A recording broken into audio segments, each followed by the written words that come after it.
네, 안녕하세요. 안녕하세요. 천연신한대 만주입니다. 반갑습니다. 네, 반갑습니다. 안녕하세요. 네.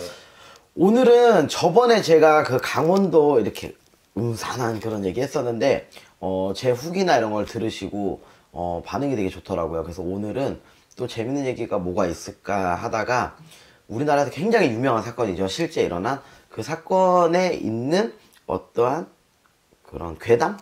이런 걸 한번 또 얘기해 보려고 그래요. 그리고 그 괴담을 들으면서 어떠한 저는 무속적 생각을 갖고 있는지 조금 곁들여서 얘기를 해볼까 합니다.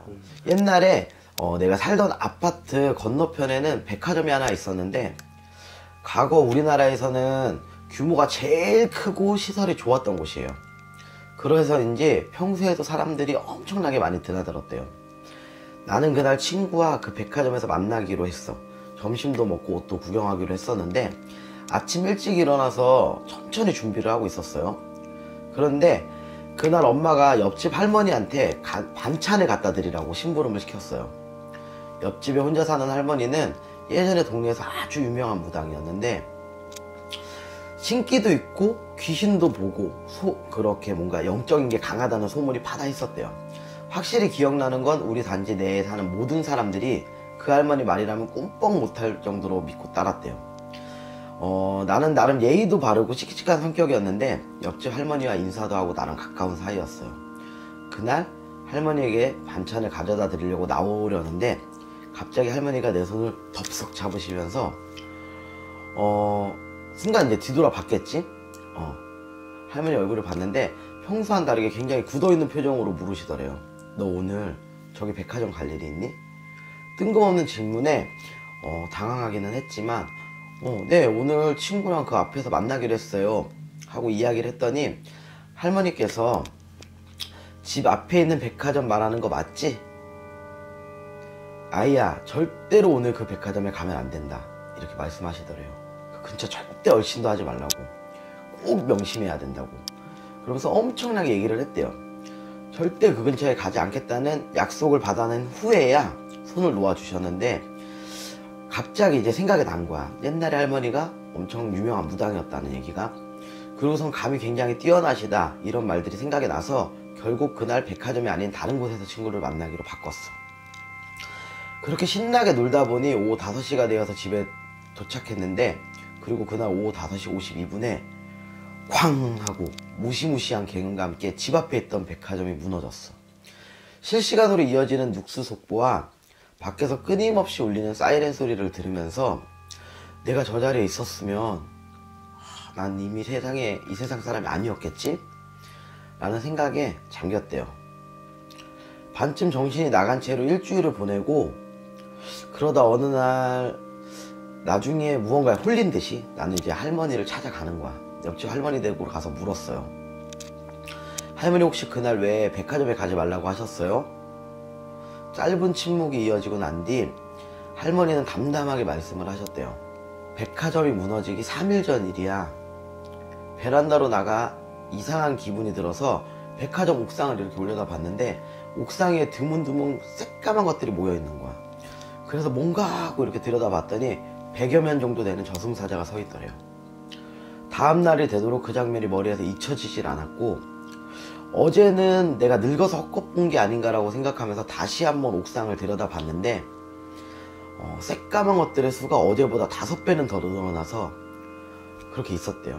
그제서야 뭔가 사단이 나도 아주 단단히 나겠구나 싶어서 그리고 바로 전날 밤 도저히 그 많은 저승사자를 또 보기가 영심난해서 밤까지 베란다 근처도 안 갔었는데, 그러다 뭔 놈의 웃음소리가 그렇게도 큰지 결국에 참지 못하고 옥상을 들여다봤대요. 내가 거기서 뭘 봤을까? 나는 이야기만 듣고 있었는데도 내가 그 옥상 한가운데 떨어진 것처럼 소름이 돋아 견디기가 힘들 지경이었대요. 나도 지금 말하면서 소름 돋아. 할머니에게 재차 물어봤어. 뭐가 있는데요?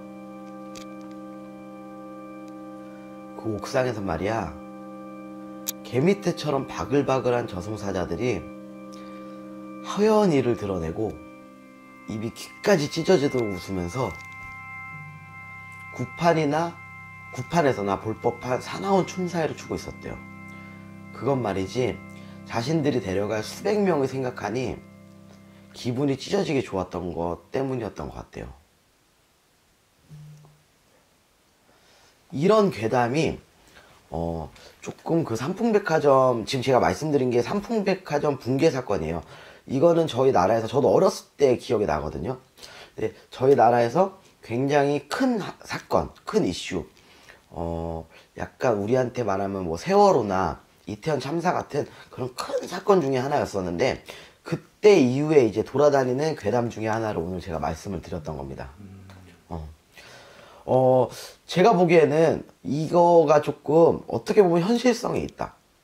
현실성이 있을 수 있겠다. 이게 조금 돌아가서 이태원 참사 때 얘기를 해도 되나? 네네. 이태원 참사 때 제가 이태원에 살았거든요. 그때 저희 신당이 이태원이었잖아요. 네. 근데 그날이 할로윈 데이. 근데 제가 그때 지금 광주, 저희 광주 여기로 이사 오기 직전이었는데, 네. 이제 내년엔 이사를 갈 예정. 그래서 올해가 우리가 마지막으로 이태원에서 보낼 수 있는 할로윈 데이니까 오늘은 우리 동네 구경을 좀 많이 하고 놀자. 이렇게 얘기를 했었어. 그리고서 막 준비를 하고 씻고 옷을 다 입고 딱 나가려고 앉았는데 졸음이 너무 쏟아지는 거예요. 진짜로 이거는 뭐 움직일 수가 없어. 내가 너무 졸려서. 근데 저는 원래 성격이 옷을 입고 나가기로 했으면 빨리 나가야 되는 성격이거든요. 근데 우리가 보통 상문이 끼면 졸음이 많이 와요, 무당들이. 그래서 옷을 그대로 입은 상태로 이렇게나 잠깐만 하고 잠들었어. 그리고 나서 한 30분? 1시간 있다 깼나봐.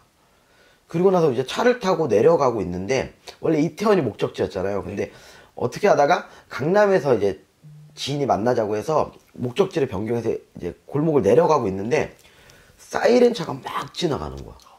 그러니까 내가 잠들어 있는 그 시간에 사건이 생겼고, 잠이 깨자마자 내려갔을 때는 이미 그 사건이 생기고 난 뒤에 구급차들이 막 갈 때였던 거야. 근데 너무 조금 속상했던 거는 이게 어떠한 직위로 느낌으로가 아니라 정확히 저한테 뭔가를 줘서 그날 내가 라이브라도 켜서 막 얘기했으면 얼마나 좋았었겠나 싶겠지만, 또 매번 그렇게 직위를 받는 건 아니기 때문에 저는 그날 저희 신령님들이 또 저를 살렸다고 생각하거든요. 근데 그 수많은 사람들의 운명까지 어떻게 바꿀 수는 없었기 때문에 저를 재우는 걸 선택하셨던 거 아닐까라는 생각을 해요. 그래서 그날의 사건을 생각하면 아직도 막 소름 돋고 너무 감사하고 그래요. 왜냐면 우리가 가려고 했던 예정지가 그쪽이었거든. 근데 내가 딱 30분, 1시간 잤잖아. 그 시간에 거기 갔었다면 나도 그 안에 껴있었을 수 있는 확률이 높았겠지. 그래서 아무튼 너무 감사하게 생각했는데, 지금 저 내용도 어떻게 보면은 무당인 할머니가 아파트 옥상에 저승사자를 봤다. 우리가 점을 보다 보면 여기에 저승사자가 보이는데 3명이면 이분은 갔다고 얘기를 해요. 3분이 저승사자가 보이면 돌아가실 겁니다. 2명이 보여도 돌아가실 거예요.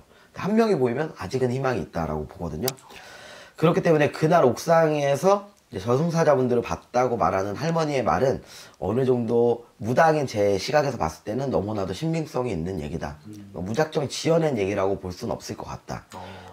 근데 이제 조금 안타까운 거는 좀 과장되지 않았을까라고 생각하는 거는, 내가 우리 집에서 삼풍백화점을 봤을 때 뭔가 거뭇거뭇한 게 막 움직이고 어떤 소리가 들리고 어떤 그런 제스처가 보일 수는 있겠지만, 그게 딱 저승사자의 얼굴이다, 막 웃고 있었다, 이런 거는 우리가 영으로 볼 수는 있어도 그 멀리 있는 아파트 옥상에 있는 인물까지 세세하게 보였을까요? 이거는 약간의 과장이 있을 수는 있겠지만 충분히 일어날 수 있는 일이다라고 생각을 해요. 그래서 저희 나라에서도 너무 큰 사건이기도 했었고, 아마도 이 외에도 많은 사건들이 있었잖아, 우리나라에. 그 사건들마다 어떤 무당분들은 저처럼 이제 잠이 온다든지 아니면은 뭔가 어떤 직위를 느꼈다든지 어떤 선몽을 받았다든지 했을 수 있거든요, 충분히. 그래서 저는 이 사건은 조금 신빙성 있는 얘기이지 않을까라는 생각이 들고, 애초부터 저는 그 건물을 지으셨던 분, 혹은 그거의 대표자가 또 있을 거 아니에요. 이분들이 어떻게 보면 조금 업을 많이 짓고 살았던 사람이지 않을까, 업이 좀 많지 않았을까. 그래서 이분의 말로나 혹은 뭐 자손들이 조금 불행한 어떤 것들을 겪지 않았을까 생각하는데, 이거는 그냥 내 추측. 알겠습니다. 또 여기 인터넷을 좀 들어보니까 이런 것도 있더라고요. 그날 같이 갔었던 아이와 엄마가 아이가 너무 이렇게 떼를 쓰고 막 자기도 이렇게 막 이렇게 해달라고 너무 떼를 써서 어쩔 수 없이 백화점을 나왔대요. 네. 그래서 너 왜 이렇게 뭐라고 한 거야 하고 물어보니까 거기 들어가 있던 사람들 등에 뭔가 그런 그 너무 소름 끼쳐. 다 엎여 있었다고 아기가 울면서 얘기를 하더래요. 우리가 보통 그렇게 얘기를 해요. 강아지들도 뭘 많이 보지만 아기들은 어떻게 보면은 삼신할머니의 보호를 받고 있는 어떻게 보면 영이 가장 맑은 시절이라고 볼 수 있거든요. 어떻게 보면 그 친구도 그 애기도 네. 지금 영매사가 되어 있지 않을까? 무당이 되어 있지 않을까라는 싶은데 그렇게 저도 애기 때는 많이 봤거든요. 뭔가를 근데 이제 나이가 들면서 서서히 조금 보이는 게 줄어들고 꿈으로 많이 꾸고 이런 식으로 바뀌긴 했지만 아기 때 정말 귀신을 많이 봤어요. 그래서 그 친구도 신기가 있는 한 아이지 않을까라는 생각이 듭니다. 진짜 어렸을 때 그런 걸 조금 더 보기 쉬운 그런 게 있는 거예요? 그러면 영이 너무 맑잖아요, 애기들은. 알겠습니다. 오늘 또 이렇게 재밌는 이야기 준비해 주셔서 감사드리고요. 기회가 된다면은 다음에 더 재밌는 이야기로 찾아오도록 하겠습니다. 네, 많이 많이 시청해 주세요. 네, 안녕히 계세요. 감사합니다. 네.